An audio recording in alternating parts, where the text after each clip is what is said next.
ये जो चैप्टर है आपका, ये बहुत ज़्यादा इम्पॉर्टेंट चैप्टर है और कंसेप्चुअल चैप्टर है। इसमें concepts as well as numerical ability आपको जो है वो अपनी ठीक करनी होगी अगर इसको आपको हल करना है तो। इसके अंदर जो 3 इम्पॉर्टेंट पॉइंट्स हम पढ़ेंगे वो मैंने बोर्ड पर लिख रखे हैं। One is balanced and unbalanced force. Okay, balanced and unbalanced force हमें यहाँ पढ़नी है। बैलेंस फोर्स क्या होती है, अनबैलेंस फोर्स क्या होती है, इसका कंसेप्ट अगर हम नहीं समझेंगे तो लॉज ऑफ मोशन जो इसके बाद हमें पढ़ना है उसमें दिक्कत आएगी। तो ये आमतौर से स्टूडेंट इसको टॉपिक को छोड़ देते हैं और आगे का पढ़ना शुरू कर देते हैं, तो उनकी बुनियाद मजबूत नहीं हो पाती। बात समझ में आई? और कहीं ना कहीं उनके लॉज ऑफ मोशन में कमी रहती है, इसलिए उन्हें कंसेप्ट आसानी से समझ में नहीं आते बहुत सी चीज़ों के। तो इसको छोड़ना नहीं है बिल्कुल भी। सेकेंड पॉइंट जो बेशक बहुत ज़्यादा इम्पॉर्टेंट है वो है Newton's laws of motion. NLM तो आपको हमेशा ही पढ़ना है, क्लास 11th में भी पढ़ना है इसको, और नीट और आईआईटी में इस पर बेस्ड क्वेश्चन आते हैं। अगर आपका ये पार्ट स्ट्रांग नहीं है तो आगे की बहुत सारी चीज़ों में दिक्कत आएगी। यहाँ हम बेसिकली 3 लॉज पढ़ते हैं। 3 लॉज हैं Newton's laws of motion, first law, second law and third law. तो फर्स्ट लॉ, सेकंड लॉ और थर्ड लॉ को हम डिटेल में डिस्कस तो करेंगे ही। मैं यहाँ पर ये बता दूँ कि फर्स्ट लॉ में हम बेसिकली इनर्शिया के कंसेप्ट को समझते हैं कि इनर्शिया क्या होता है। सेकंड लॉ में हम मोमेंटम समझते हैं, rate of change of momentum और कैलकुलेशन ऑफ फोर्स करते हैं। तीसरा जो पॉइंट है वो, तीसरा जो लॉ है वो हमें कैरेक्टरिस्टिक बताता है। अच्छा, ये तीनों लॉज बात किसके बारे में करते हैं? बेसिकली तीनों लॉ बात करते हैं फोर्स के बारे में। ठीक, तो तीनों लॉ फोर्स के बारे में बात करते हैं। क्या क्या बात करते हैं हम डिटेल में देखेंगे। तीसरी जो चीज़ पढ़नी है हमें वो पढ़नी है conservation of momentum. So momentum is universally A conserved quantity, physics के बेसिक फंडामेंटल लॉज में है, जिसका प्रूफ तो अवेलेबल नहीं है, लेकिन बहुत सारे एक्सपेरिमेंटल एनालिसिस की बेस पर ये बात साबित हुई है कि momentum is also a conserved quantity in the entire universe. Okay, so ये 3 चीज़ें हमें बेसिकली पढ़नी है। एक चीज़ को अभी हम कवर करेंगे साथ में, that is balanced and unbalanced force. तो बाकी का जो पॉइंट्स हैं मैं अभी बोर्ड से वो हटा देता हूँ। ओके, तो हमें जो टॉपिक पढ़ना है बैलेंस्ड एंड अनबैलेंस्ड फोर्स, हमें इस चैप्टर में फोर्स के बारे में पढ़ना है। फोर्स क्या होती है, फोर्स क्या करती है, फोर्स की क्या कैरेक्टरिस्टिक होती है। ठीक, तो फोर्स एक बेसिकली एजेंट होता है। फोर्स एक बेसिकली एजेंट होता है जो सिस्टम के अंदर सिस्टम के स्टेट ऑफ मोशन को चेंज करने की सलाहियत रखता है। ये स्टेट ऑफ मोशन एक वर्ड आया आपके लिए, हो सकता है नया हो, इसको मैं बहुत डिटेल में एक्सप्लेन करना चाहूँगा। ठीक, तो सबसे पहले हम स्टेट ऑफ मोशन समझते हैं। स्टेट ऑफ मोशन क्या होती है? स्टेट ऑफ मोशन हमें क्या बताती है? स्टेट ऑफ मोशन हमें ये बताती है कि किसी सिस्टम की या किसी ऑब्जेक्ट की वेलोसिटी कितनी है। बात समझ में आई? अगर वेलोसिटी 0 है तो हम कहेंगे it is the object is at rest. अगर उसकी कोई वेलोसिटी है तो हम कहेंगे the object is in motion. और ये रेस्ट और मोशन दोनों ही रिलेटिव टर्म्स हैं, ये किसी ना किसी चीज़ की रेफरेंस में या रिलेशन में कही जाती हैं। ये बात हमने जब हम रेस्ट और मोशन डिस्कस कर रहे थे पहले टॉपिक में तो हमने उस टाइम करी थी। बहरहाल state of motion basically velocity बताता है सिस्टम की। ठीक, अब हमें उससे फोर्स समझना है कि बैलेंस फोर्स क्या होता है और अनबैलेंस फोर्स क्या होता है। तो बैलेंस फोर्स के बारे में सबसे पहले मैं बात करूंगा। सपोज एक ऐसे कोई मास m है, suppose it is a simple block of would. ये एक ब्लॉक है, इसको मैं एक टेबल पर रख देता हूं। ठीक है, suppose it is a table. Okay, इस पर मैं इस ब्लॉक को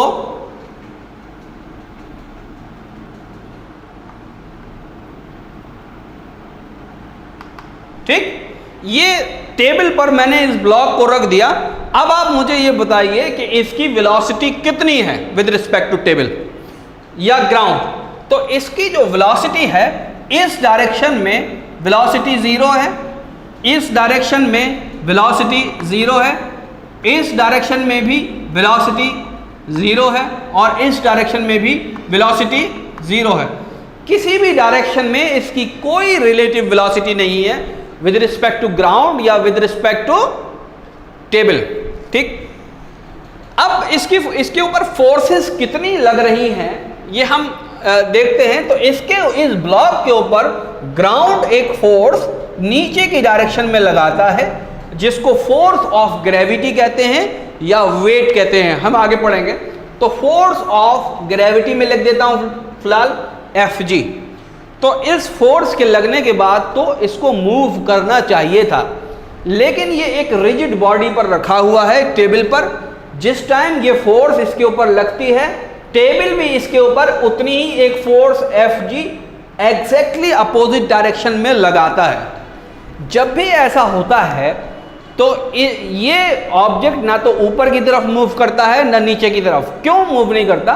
क्योंकि इसके ऊपर दो फोर्सेस लग रही हैं और दोनों एग्जैक्टली अपोजिट डायरेक्शन में हैं। ठीक, दोनों की दोनों कैंसिल हो जाती हैं। तो इस सूरत में ये जो फोर्सेस हैं इनको हम कहेंगे बैलेंस्ड फोर्स।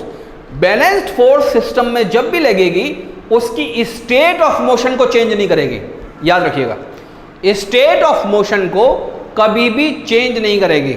तो ये बात रुके हुए ऑब्जेक्ट के लिए तो समझ में आती है हमें, लेकिन चलते हुए ऑब्जेक्ट के लिए समझ में नहीं आती। ठीक, यहां पर इसकी वेलोसिटी 0 थी और 0 ही रहेगी कब तक? जब तक कोई अनबैलेंस्ड एक्सटर्नल फोर्स न लगे इसके ऊपर। तो यहां पर जितनी भी फोर्सेस लग रही हैं, एक एक्सटर्नल है तो उसके अंदर, लेकिन वो दोनों की दोनों बैलेंस, दो एक्सटर्नल फोर्स हैं और दोनों की दोनों बैलेंस फोर्स हैं। बात समझ में आई? क्योंकि बैलेंस हैं तो इसकी वेलोसिटी जो इनिशियली 0 थी वो 0 ही रहती है। ठीक, ये एक चीज हो गई। अब अगर हम दूसरी एग्जांपल लें, suppose an object is moving in this direction with v is equal to 10 meter per second, suppose it is a constant velocity। ठीक, तो अब दूसरी फिजिक्स की बात क्या है वो समझिए। फिजिक्स का दूसरा लॉ क्या है? अगर कोई चीज कांस्टेंट वेलोसिटी से चल रही है तो वो पूरी जिंदगी हमेशा हमेशा कांस्टेंट वेलोसिटी से चलती रहेगी। कब तक चलती रहेगी? जब तक उसके ऊपर कोई एक्सटर्नल अनबैलेंस फोर्स ना आए, क्योंकि ये भी स्टेट ऑफ मोशन है। कांस्टेंट वेलोसिटी से अगर कोई चीज चल रही है तो वो कांस्टेंट वेलोसिटी से ही चलती रहेगी। यहां पर भी वेलोसिटी 0 जरूर थी लेकिन कांस्टेंट थी। ठीक, तो वेलोसिटी को चेंज करने के लिए एक एक्सटर्नल फोर्स की हमें जरूरत है, या कहिए अनबैलेंस्ड फोर्स की हमें जरूरत है। तो बैलेंस्ड फोर्स क्या करती हैं? बैलेंस्ड फोर्स सिस्टम की वेलोसिटी सेम रखती हैं और अनबैलेंस्ड फोर्स क्या करती हैं? सिस्टम की वेलोसिटी बदलती हैं। इसका मतलब समझिए, अगर सिस्टम की वेलोसिटी बदल रही है तो सिस्टम की वेलोसिटी दो तरीके से बदल सकती है। एक तो ये कि वेलोसिटी बढ़ने लगे, दूसरी ये कि वेलोसिटी कम होने लगे। तो वेलोसिटी अगर बढ़ेगी तो हम बोलेंगे एक्सेलरेशन, और अगर कम होगी तो हम कहेंगे डिसेलरेशन। इसका मतलब ये हुआ कि अनबैलेंस्ड फोर्स सिस्टम की मोशन में या तो एक्सेलरेशन क्रिएट करती है या डिसेलरेशन क्रिएट करती है।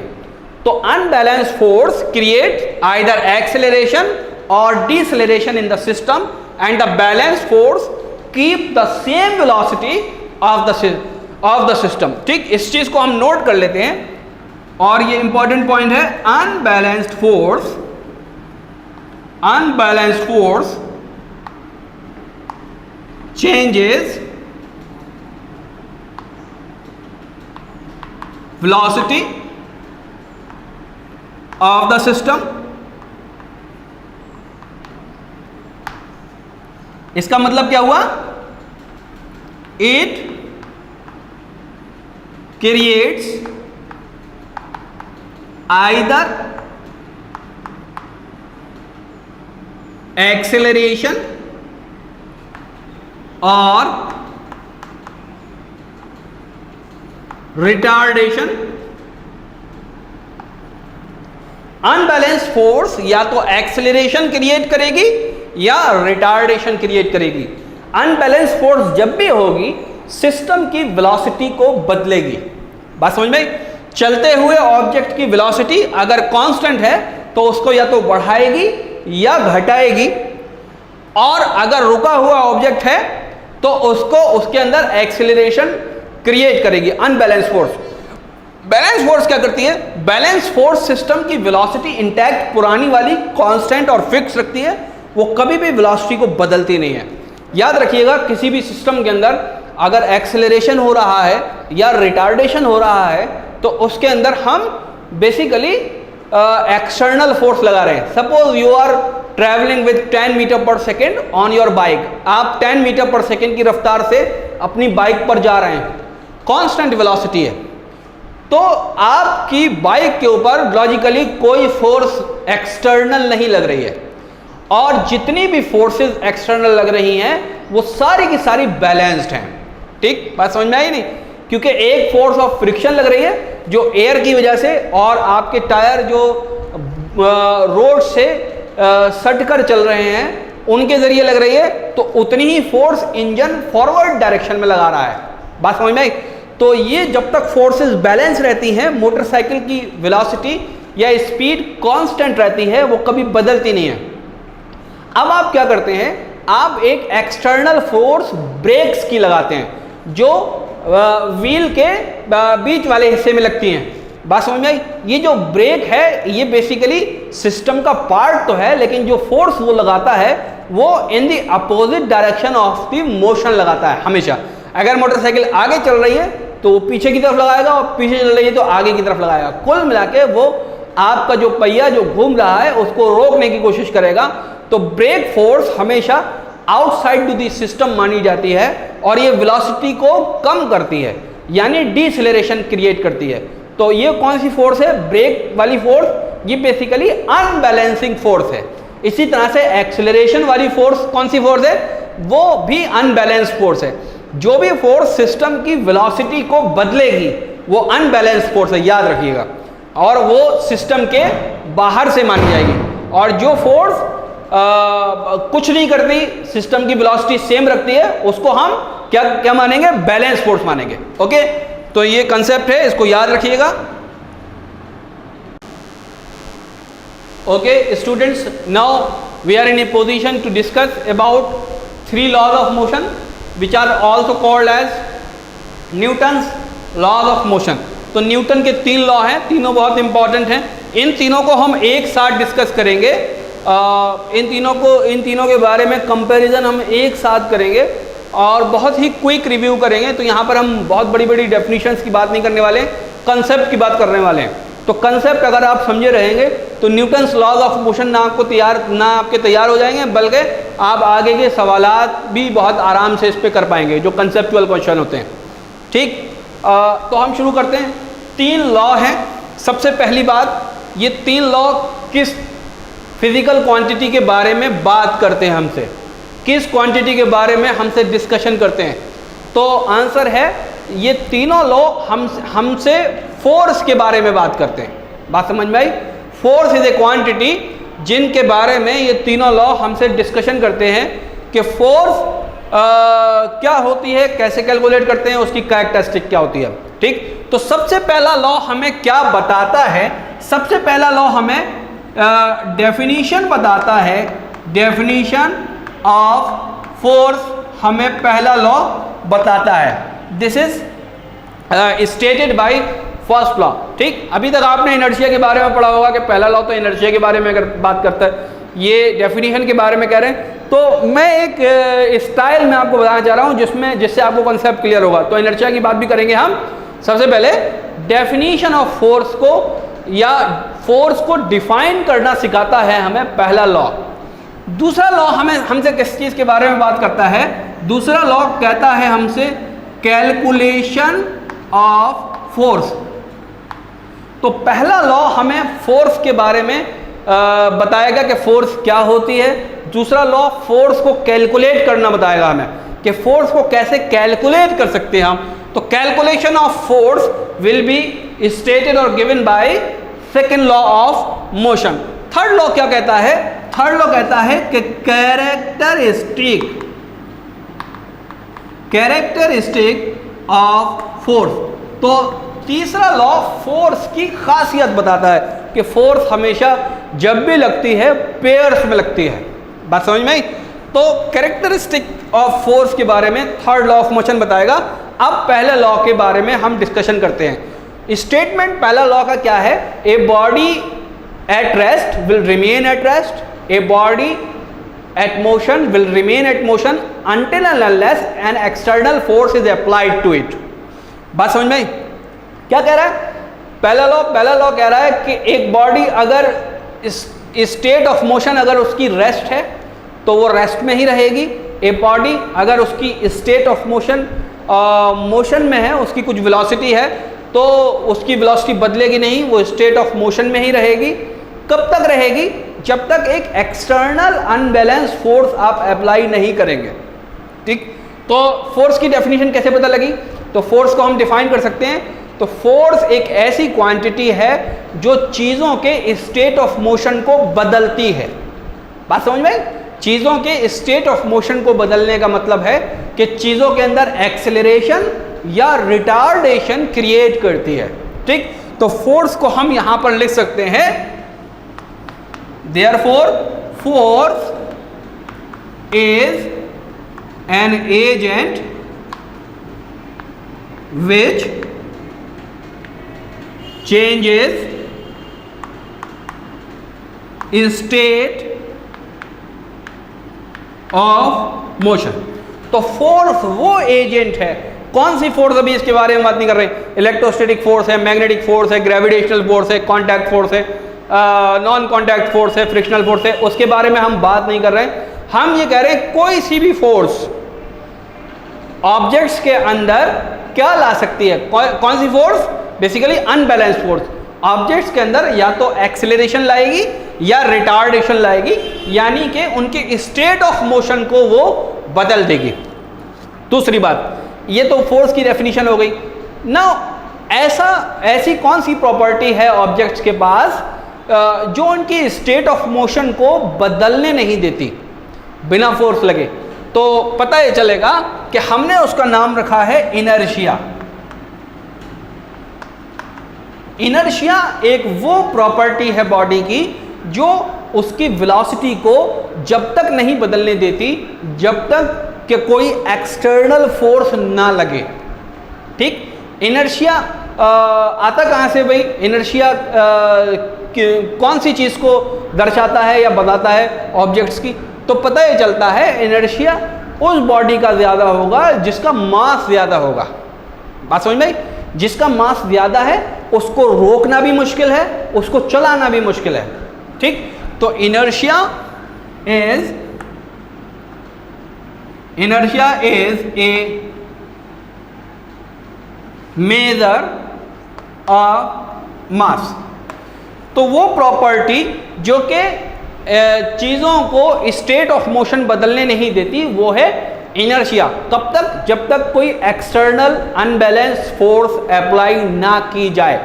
इनर्शिया ये वर्ड बेसिकली ऐसा ही है जैसे आप पढ़ते हैं इनर्ट गैसेस।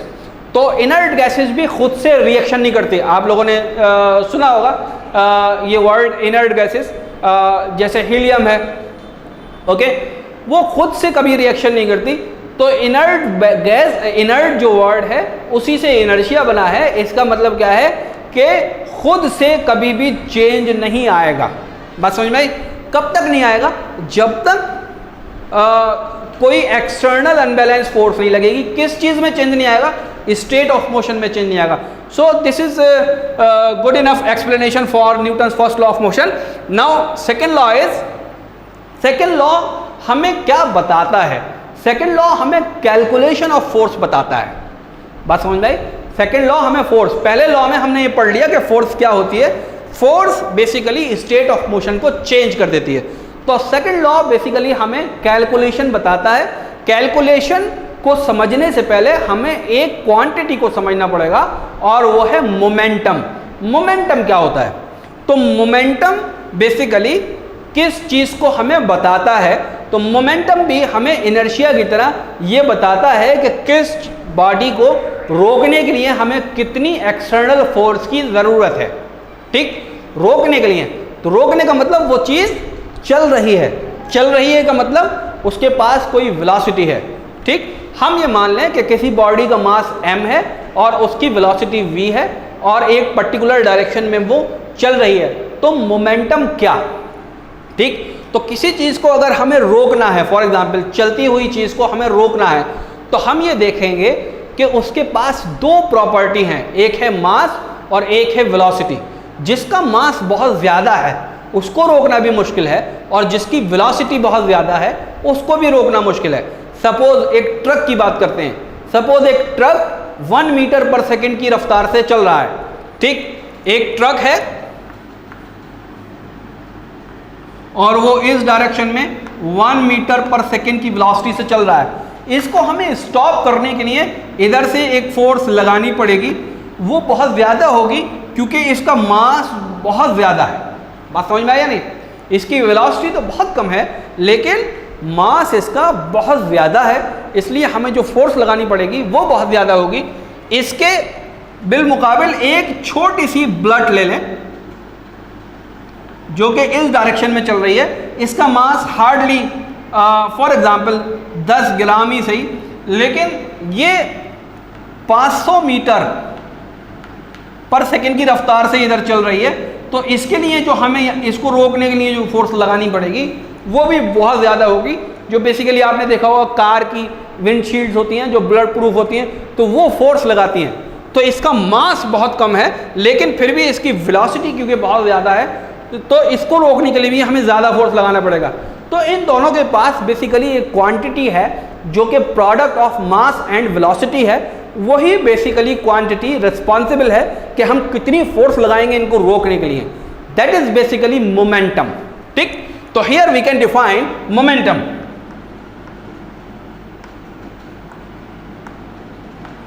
मोमेंटम, तो momentum is product of mass and velocity. Momentum को हम लिखते P से हैं और ये बराबर होता है मास एंड वेलोसिटी। नाउ मोमेंटम की हमने फॉर्मूला लिख दिया, तो इसकी यूनिट क्या होगी, केजी मीटर पर सेकेंड। मास केजी में और वेलोसिटी मीटर पर सेकेंड में, दोनों चीज़ों को हमने एसआई यूनिट में रखा, तो मोमेंटम की unit I KG metre per second. This is about unit of momentum.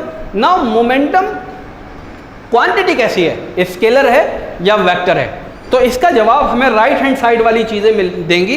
Right hand side की चीज़ों में अगर एक भी वेक्टर है तो ये मोमेंटम पूरी वेक्टर हो जाएगी। तो हमें ये पता चलता है कि velocity is a vector quantity, तो मोमेंटम भी वेक्टर क्वांटिटी है। तो momentum is a vector quantity. Okay, ये हम लिख लेंगे, P is a vector quantity. P vector quantity है, मोमेंटम वेक्टर क्वांटिटी है, तो इसका डायरेक्शन क्या, तो P का डायरेक्शन भी वही होगा जो V का डायरेक्शन होगा।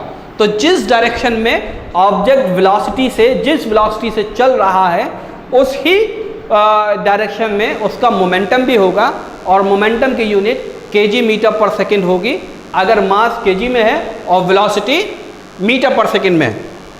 ओके, तो जब भी हम अब यहाँ पर हम कैलकुलेशन कैसे करेंगे, कैलकुलेशन हमको कैसे मिलेगा फोर्स का, वो हम अभी अगले बार में समझेंगे। पहले हम कैरेक्टरिस्टिक ऑफ फोर्स समझ लें कि कैरेक्टरिस्टिक क्या होती है फोर्स की, उसके बाद हम फिर ये वाले पार्ट को बहुत डिटेल में करने वाले हैं क्योंकि इसमें से सवाल आते हैं मोमेंटम और कंजर्वेशन ऑफ मोमेंटम में।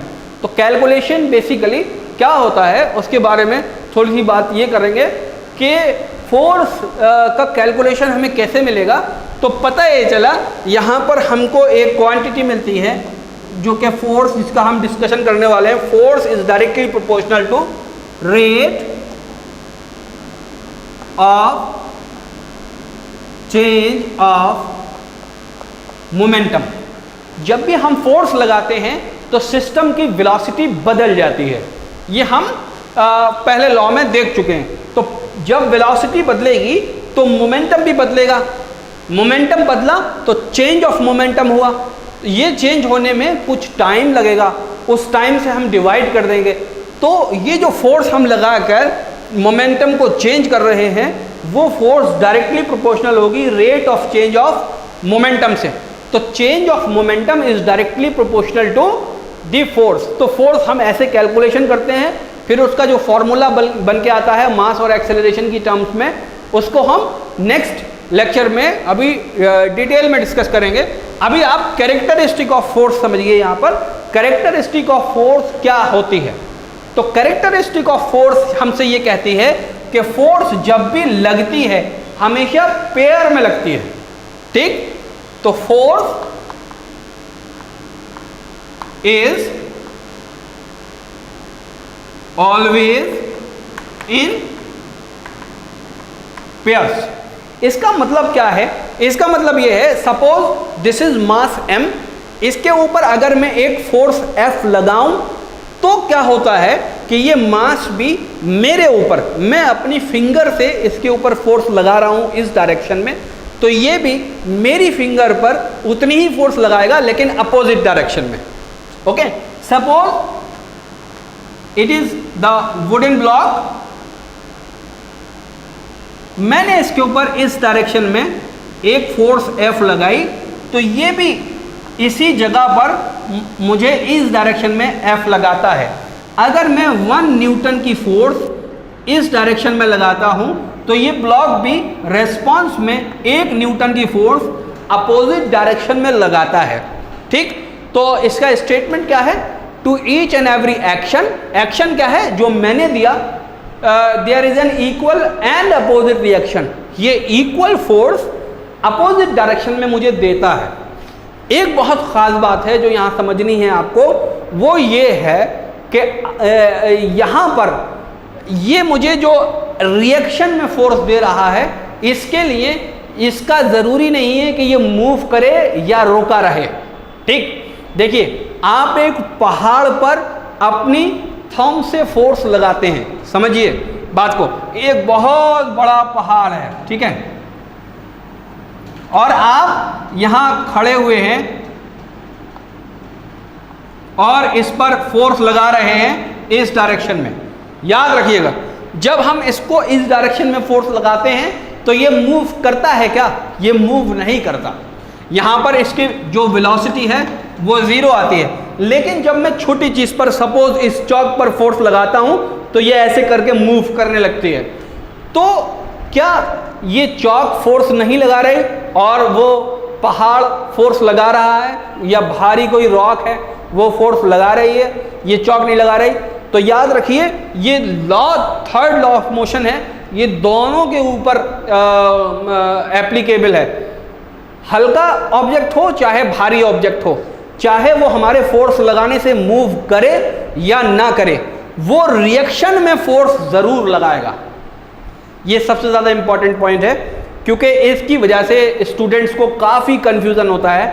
याद रखिए कि वो फोर्स लगाएगा ज़रूर, चाहे वो मूव करे हमारे फोर्स लगाने से चाहे ना करे। फॉर एग्जाम्पल, मैं इस बोर्ड पर फोर्स लगाता हूँ 10 न्यूटन, तो क्या ये बोर्ड भी मेरे हाथ के ऊपर फोर्स लगाता है 10 न्यूटन की?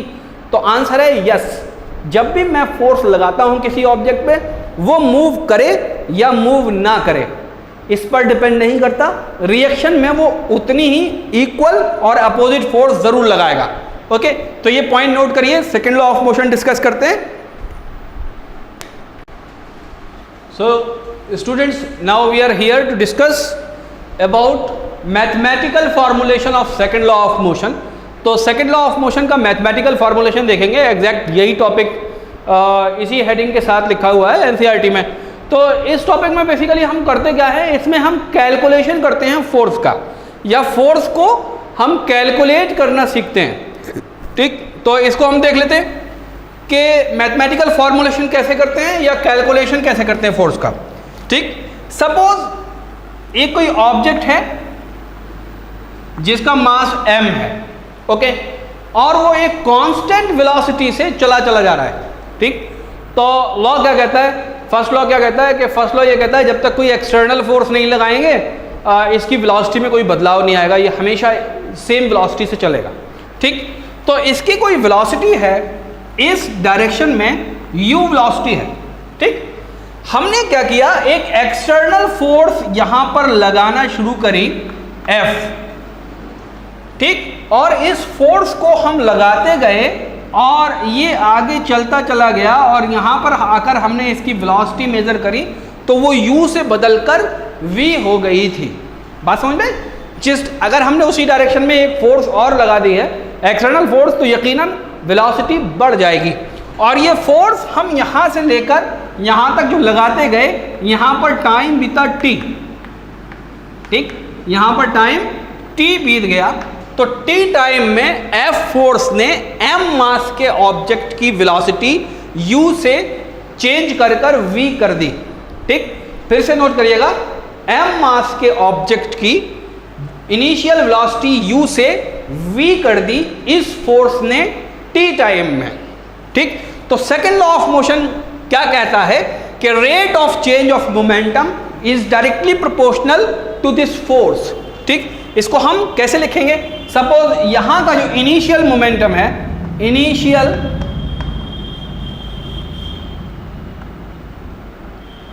momentum will be equal to, suppose it is P1, it is equal to m into u। Okay, तो मोमेंटम किसके बराबर होता है, it is the product of mass and velocity. तो हमने इनिशियल मोमेंटम लिखा, उसके बाद हम लिखें फाइनल मोमेंटम, उसको हम P2 लिखते हैं, वो हो जाएगा m इंटू वी। तो यहां पर मास m ही रहा था लेकिन वेलोसिटी बदलकर v हो गई थी। तो अब चेंज इन मोमेंटम लिख देते हैं, change in momentum. Change in momentum निकालने के लिए हमें फाइनल मोमेंटम में से इनिशियल मोमेंटम को माइनस करना होता है। याद रखिएगा, फिजिक्स में जब भी आप कभी चेंज निकालेंगे तो फाइनल क्वांटिटी के अंदर से आप इनिशियल क्वांटिटी को घटाएंगे हमेशा। ठीक, तो final momentum minus initial momentum gives you the change, it is equal to m into V minus m into U और m v minus U. It is the change in momentum. ये change कितने time में हुआ, ये t time में change हुआ। तो rate of change of momentum क्या होगा, जो 1 सेकंड के अंदर होगा। ठीक, तो rate of change of momentum निकालने के लिए हमें 1 सेकंड वाला चेंज इन मोमेंटम निकालना होगा। ठीक, तो rate of change of momentum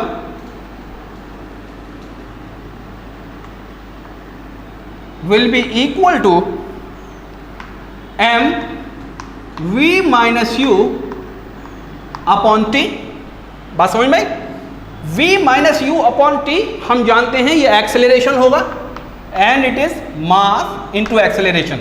तो mass into acceleration is rate of change of momentum. Now second law क्या कहता है, सेकंड लॉ कहता है जो हमने फोर्स अप्लाइड करी थी वो rate of change of momentum is directly proportional to the force applied. तो हम कहेंगे m v minus u upon t is directly proportional to the force applied. कितनी आप फोर्स अप्लाई कर रहे हैं इस बात पर डिपेंड करेगा कि चेंज कितना हुआ मोमेंटम में। तो इसको हम इधर करके भी लिख सकते हैं, इधर करके भी लिख सकते हैं। तो हम लिख सकते हैं f is directly proportional to mass into acceleration, क्योंकि ये क्वांटिटी इसके बराबर आई थी। और इसको लिख सकते हैं f इज इक्वल टू के एम ए। ठीक, what is k? k is constant of proportionality. What is f? f वो फोर्स है जिसने m मास के ऑब्जेक्ट के अंदर a एक्सेलरेशन पैदा कर दिया। ठीक, what is k? k is constant of proportionality. अब SI सिस्टम के अंदर ये k हम 1 के बराबर पुट कर f is equal to M A लिखकर एक फॉर्मूला बना देते हैं। ऐसा हम कैसे कर पाते हैं? याद रखिए, फिजिक्स के अंदर जब भी कांस्टेंट ऑफ प्रोपोर्शनैलिटी आएगा और कांस्टेंट ऑफ प्रोपोर्शनैलिटी अगर किसी क्वांटिटी को डिफाइन करने के लिए आया है, डिफाइन करने वाली इक्वेशन के अंदर आया है। तो देखिए ये F is equal to KMA, तो F का फोर्स का ये पहला फॉर्मूला आया है फिजिक्स के अंदर। बात समझ में आई? जितने भी फॉर्मूले फोर्स के बने हैं वो इस फॉर्मूले के बाद बने हैं। तो यहाँ पर हम फोर्स की एक ऐसी क्वांटिटी चूज कर सकते हैं जहां पर K की वैल्यू 1 आए। बात समझ में आई? तो K की वैल्यू 1 पुट कर जो भी वैल्यू मास इनटू एक्सेलरेशन के प्रोडक्ट की आई उसको हमने कहा न्यूटन्स। ठीक, उसको उतने ही न्यूटन्स कहा। ठीक, तो K की वैल्यू को अगर हम 1 पुट कर दें तो F is equal to mass into acceleration. Now force को अब हम कैसे डिफाइन कर सकते हैं? Force will be 1 Newton if it is subjected on a mass of 1 kg and produces an acceleration of 1 metre per second square. ये बात समझ लीजिए, 1 न्यूटन फोर्स को हमने 1 न्यूटन उस क्वांटिटी को कहा जो कि 1 किलोग्राम मास के अंदर 1 मीटर पर सेकेंड स्क्वायर के एक्सेलरेशन को प्रोड्यूस कर दे। ठीक, तो हमने ये फोर्स की जो क्वांटिटी रखी, फोर्स की 1 न्यूटन जो क्वांटिटी तय करी, वो सबसे पहली बार इस फॉर्मूले के अंदर करी। तो हमने इस तरीके से जब भी हम इस तरीके से करेंगे तो इस K की वैल्यू कितनी आ जाएगी? इस K की वैल्यू 1 आ जाएगी।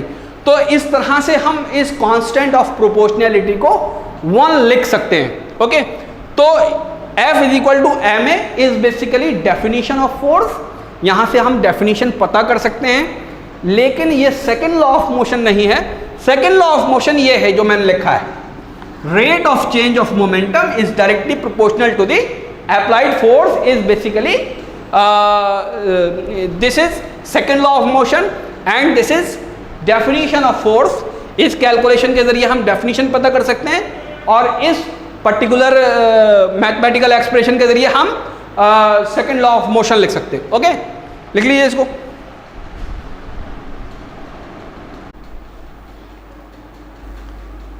Okay, so now we are going to study conservation of momentum. Conservation of momentum क्या है? बेसिकली कि मोमेंटम कंजर्व रहता है before and after the collision. तो यहां पर एक हम नई टर्म पढ़ने जा रहे हैं, कोलिजन। कोलिजन क्या होता है?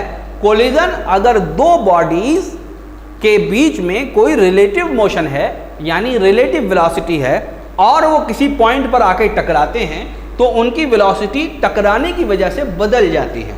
ठीक, तो टकराने से पहले की वेलोसिटी अलग और टकराने के बाद की वेलोसिटी अलग। तो टकराने से पहले वेलोसिटी है, उनके पास कुछ मास भी है, तो टकराने से पहले उनके पास कुछ मोमेंटम भी है। ठीक, और टकराने के बाद भी उनके पास कुछ वेलोसिटी है जो कि बदली हुई है, तो टकराने के बाद उनके पास जो मोमेंटम है वो भी बदला हुआ होगा। यानी टकराने की वजह से ना सिर्फ वेलोसिटी बदल जाती है बल्कि मोमेंटम भी बदल जाता है।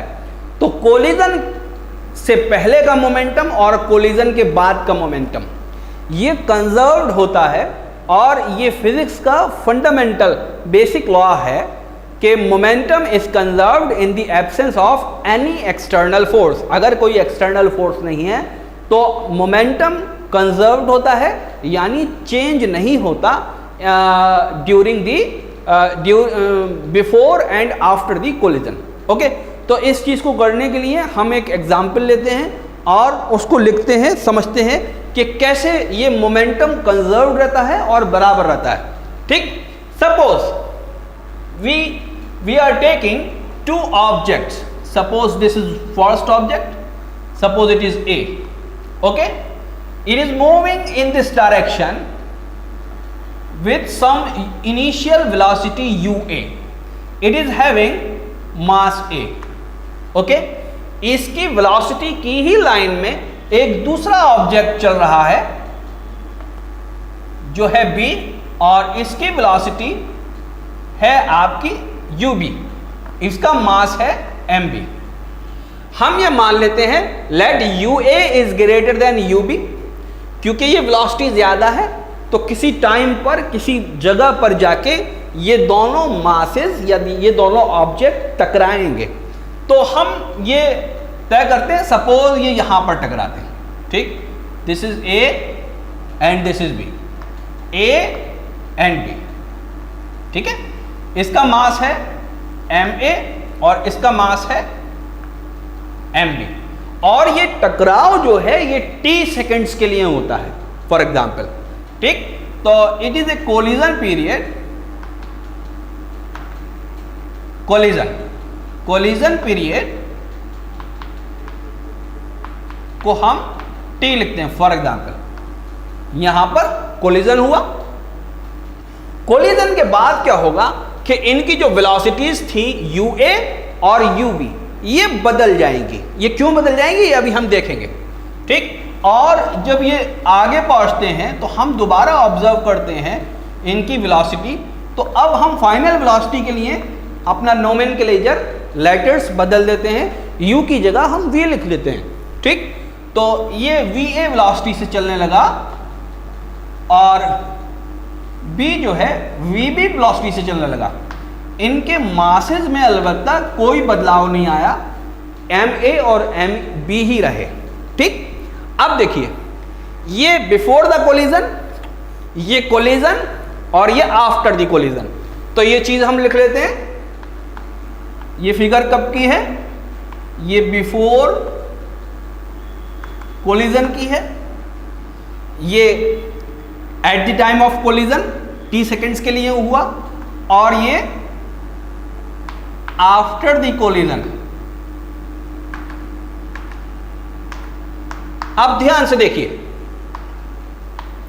Before the collision A object के पास मास ma था और वेलोसिटी ua थी, तो इसके पास मोमेंटम कितना था before the collision, before the collision इसके पास ma इंटू ua था।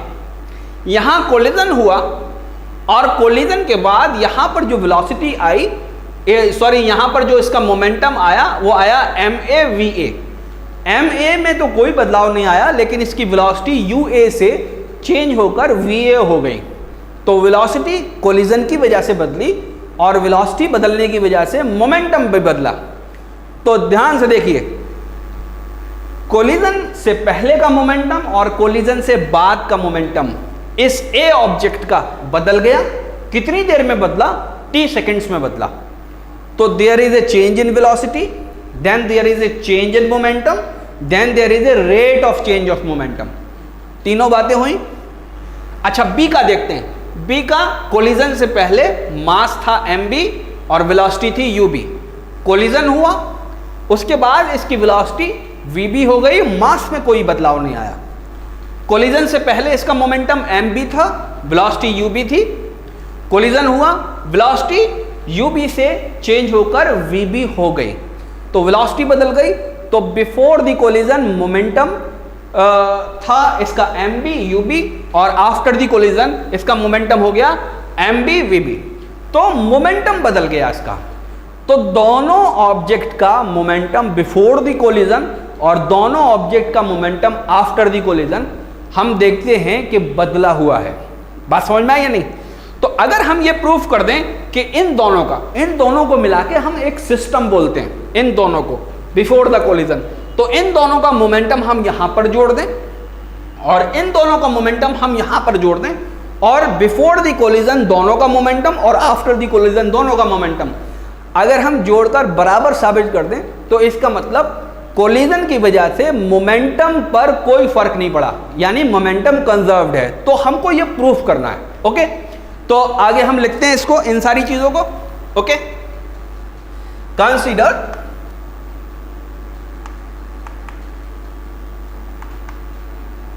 two objects A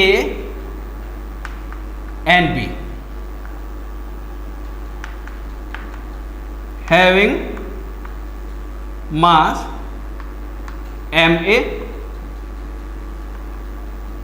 and mb and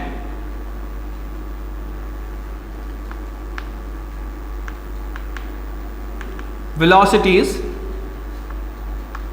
UA and UB before collision. Before collision इनके मासेस भी लिख लिए हमने और इनकी वेलोसिटीज भी लिख ली। ओके, अब हम दूसरा एजम्पशन करते हैं, let both are travelling in same line and UA को UB से हम ज्यादा मानेंगे। अगर हम पीछे वाले ऑब्जेक्ट की वेलोसिटी को ज्यादा नहीं मानेंगे तो कभी भी कोलिजन होगा ही नहीं, तो हमें पीछे वाले ऑब्जेक्ट की वेलोसिटी को ज्यादा मानना पड़ेगा। ठीक, and UA is greater than UB। क्योंकि UA ग्रेटर देन UB है, hence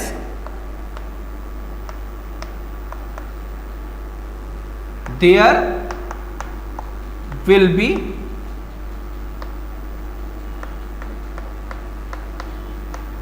कोलिजन। ठीक, यहां पर कोलिजन हो गया क्योंकि इनकी वेलोसिटीज, पीछे वाले ऑब्जेक्ट की वेलोसिटी ज्यादा थी, इसलिए कोलिजन हो गया। अब कोलिजन के पीरियड को हम डिफाइन कर देते हैं, लेट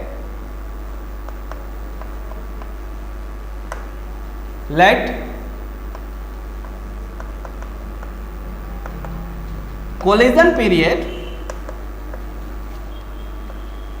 be t। ओके, तो t सेकेंड्स के लिए कोलिजन हुआ। नाउ दिस कोलिजन, ये इस कोलिजन की वजह से इनकी वेलोसिटीज बदल जाती हैं। ठीक, हम देखते हैं आमतौर से हमेशा ही जब ये होता है तो वेलोसिटीज बदल जाती हैं। Again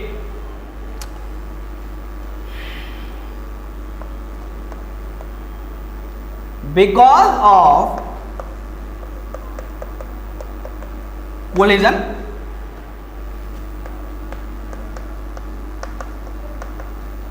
velocities of A and B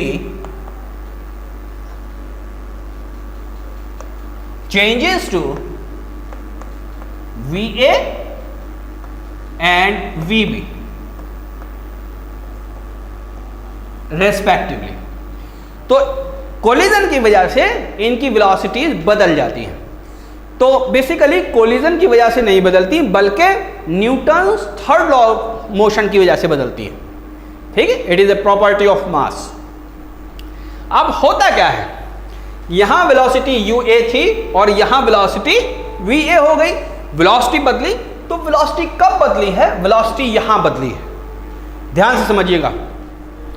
यहां मोमेंटम इसका MA/UA था और यहां मोमेंटम इसका MA/VA है, तो there is a change in momentum. Change in momentum कितनी देर में हुआ? t सेकेंड में हुआ, तो there is a rate of change of momentum. तो rate of change of momentum कब होता है? तो सेकेंड लॉ ऑफ मोशन ये कहता है कि rate of change of momentum सिर्फ तब ही होगा जब कोई फोर्स लगी होगी। दूसरी बात, B के साथ भी MB और UB इसका मोमेंटम, और आफ्टर द कोलिजन MB और VB इसका मोमेंटम। ये भी बदल गया है क्योंकि इसकी वेलोसिटी बदली हुई दिख रही है। तो वेलोसिटी क्यों बदली है? क्योंकि मोमेंटम बदला है, और मोमेंटम क्यों बदला है? क्योंकि इसके ऊपर एक फोर्स लगी है। बात समझ में आई? तो इसका मतलब क्या है कि ऑब्जेक्ट A ने ऑब्जेक्ट B पर इस डायरेक्शन में फोर्स लगाई है, जिसको हम लिखेंगे FAB, force of A at B। बात समझ में आई? जिसकी वजह से B का मोमेंटम बदल गया। थर्ड लॉ ऑफ मोशन क्या कहता है कि B ने भी इतनी ही फोर्स अपोजिट डायरेक्शन में लगाई होगी, जिसको हम लिखेंगे FBA। ठीक, इसको मैं क्लियरली यहां बना देता हूं, FAB इस डायरेक्शन में है और FBA इस डायरेक्शन में है। अब FAB और FBA क्या है, इनको डिफाइन कर लेते हैं ताकि आपकी बात समझ में आए। याद रखिए, change in momentum in forces की वजह से हुआ है। ये फोर्स एक्शन है और ये वाली फोर्स रिएक्शन है, ठीक है, इट शुड बी नोटेड। अब एफ ए बी क्या है? F A B is force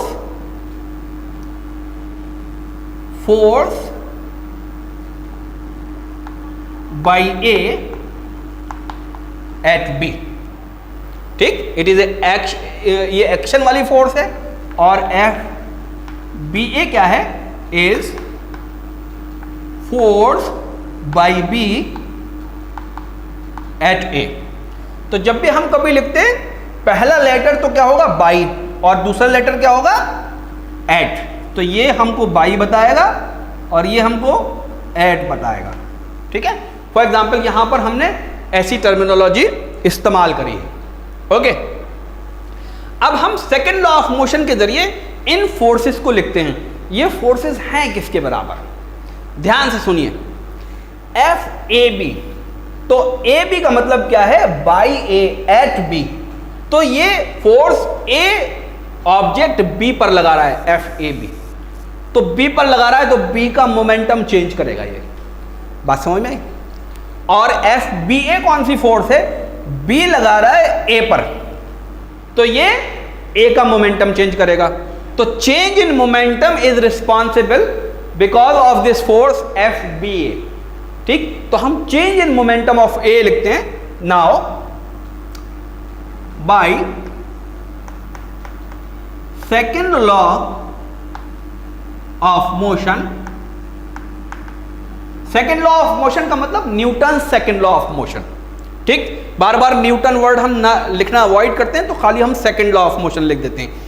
by second law of motion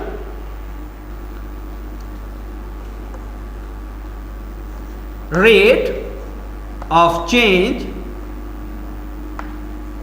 of momentum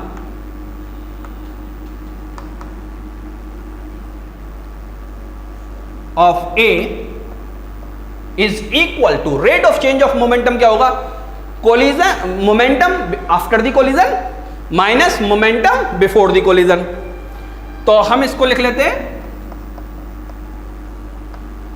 momentum after collision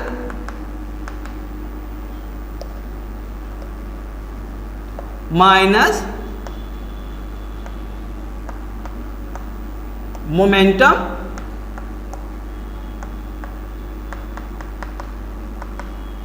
before collision. ये किसके बराबर हो जाएगा? आफ्टर दी कोलिजन क्या है? M A V A, M A V A minus before collision क्या है? M A U A,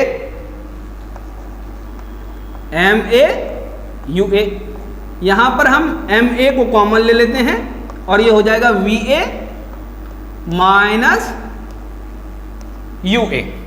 this is the sorry, इसको हमें टाइम से भी डिवाइड करना पड़ेगा। इसको हम डिवाइडेड बाई टी करेंगे और इसको भी हम डिवाइडेड बाई टी करेंगे और इसको भी हम डिवाइड बाई टी करेंगे, ठीक। ये होगा किसके बराबर? ठीक, rate of change of momentum जो होगा बेसिकली कौन सी फोर्स के बराबर होगा? एफ बी ए की वजह से होगा। तो यानी F B A is equal to M A V A minus U A upon T. This is one thing, okay. ये आपको नजर आ रहा है? ओके। अब हम दूसरा वाला चेंज इन मोमेंटम लिखते हैं। यहां पर जिस तरह से हमने एफ बी ए निकाला इसके बराबर, और ये बेसिकली क्या था? Rate of change of momentum of A.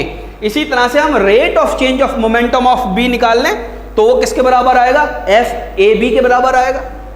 तो एफ ए बी किसके बराबर हो जाएगा? एफ ए बी बराबर हो जाएगा, देखिए मास ऑफ ए, तो यहां पर क्या हो जाएगा? Mass of B, final velocity of A minus initial velocity of A, तो वो क्या हो जाएगा? Final velocity of B minus initial velocity of B, divide किससे कर देंगे हम, टाइम से डिवाइड कर देंगे। तो ये सिमिलरली करके हम ये इक्वेशन भी लिख सकते हैं जैसे हमने ये इक्वेशन लिखी। ओके, अब आगे बढ़ते हैं। आगे बढ़ने में अब हम लगाएंगे Newton's third law of motion. Newton's third law of motion क्या कहता है, देखिए F A B is the action वाली फोर्स, ये एक्शन वाली फोर्स है जो कि बी पर लगी है जिस वक्त ये लगती है। तो थर्ड लॉ ऑफ मोशन क्या कहता है, Newton's third law of motion ये कहता है कि उस टाइम ये भी ए पर उतनी ही फोर्स लगाएगा अपोजिट डायरेक्शन में। तो एक्शन है तो रिएक्शन भी होगा, और कैसा होगा, अपोजिट डायरेक्शन में होगा और इक्वल होगा। ठीक, बात समझ में आ रही है नहीं आ रही भाई? ओके, तो हम यहां पर लिख देते हैं according to third law of motion F A B is equal to minus F B A. ठीक, F A B is equal to minus F B A. तो एफ ए बी लिख लेते हैं हम M B V B minus U B divided by T is equal to M A V A minus U A divided by T, T से T cancel. ठीक, इसको हम लिख सकते हैं एम बी वी बी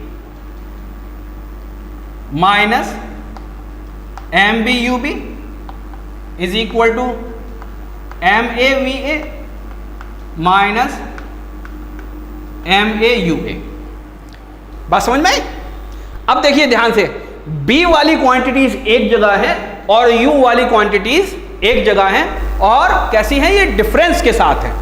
हम इसमें क्या करते हैं, V वाली क्वांटिटी एक साथ कर देते हैं और U वाली क्वांटिटी एक साथ कर देते हैं। तो हम इसको कैसे लिख सकते हैं, M A U A plus M B U B. U वाली क्वांटिटीज हमने ऐसे लिख ली कि इसको हम इधर ले आए, बात समझ में आए, और इसको हम इधर ले जाते हैं, ऐसे कर लेते हैं। सॉरी, यहां पर मैं गड़बड़ ये कर गया, यहां पे मैंने माइनस नहीं लगाया। जब मैं माइनस लगा दूंगा तो यहां पर माइनस आएगा और यहां पर प्लस आएगा। ठीक, तो एक्सप्रेशन जो बनेगी वो ऐसे बनेगी, ये किसके बराबर हो जाएगा, M B V B plus M A V A. अब ध्यान से देखिए, ये U वाली जो क्वांटिटीज हैं ये कोलिजन से पहले की वेलोसिटीज हैं।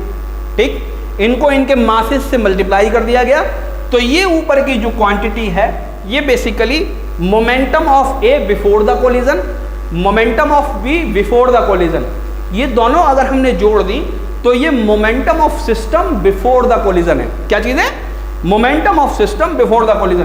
तो मैं मोमेंटम की जगह खाली P लिख देता हूं। Okay, P of system before collision is equal to किसके बराबर है, M B V B. B object का momentum after the collision plus A object का मोमेंटम आफ्टर द कोलिजन। तो मैं ये कह सकता हूं कि ये सिस्टम का कोलिजन है, सिस्टम का मोमेंटम है आफ्टर द कोलिजन।